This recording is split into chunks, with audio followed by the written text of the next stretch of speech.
গাইবান্ধা ৪ আসন থেকে নির্বাচিত মাননীয় সদস্য জনাব মোহাম্মদ শামীম কায়সার। ধন্যবাদ। মাননীয় স্পিকার, আপনাকে ধন্যবাদ।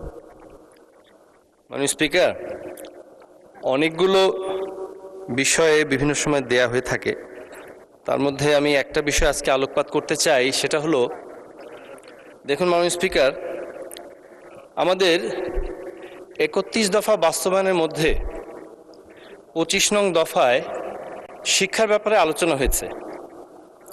তার মধ্যে নিড বেসড এবং স্কিল বেসড এডুকেশনের কথা হয়েছে।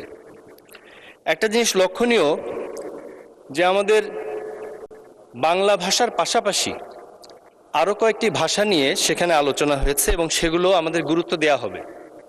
আমি আপনার মাধ্যমে এই মহান সংসদ এবং পুরো জাতিকে জানাতে চাই যে আমাদের দেশে ধর্ম যেই ধর্মেরই হোক, তার ধর্মের বিষয়ে সঠিক দিক নির্দেশনা পেতে গেলে তার ধর্মের যে মূল গ্রন্থগুলো সেগুলো সঠিকভাবে জানাটা প্রয়োজন। মাননীয় স্পিকার, আল্লাহ সুবহানাহু ওয়া তাআলা এই কোরআনকে নাজিল করেছেন এবং এটাকে সহজ করেছেন, বহুবার বলেছেন। পাশাপাশি তিনি এটাও বলেছেন যে এই কোরআনকে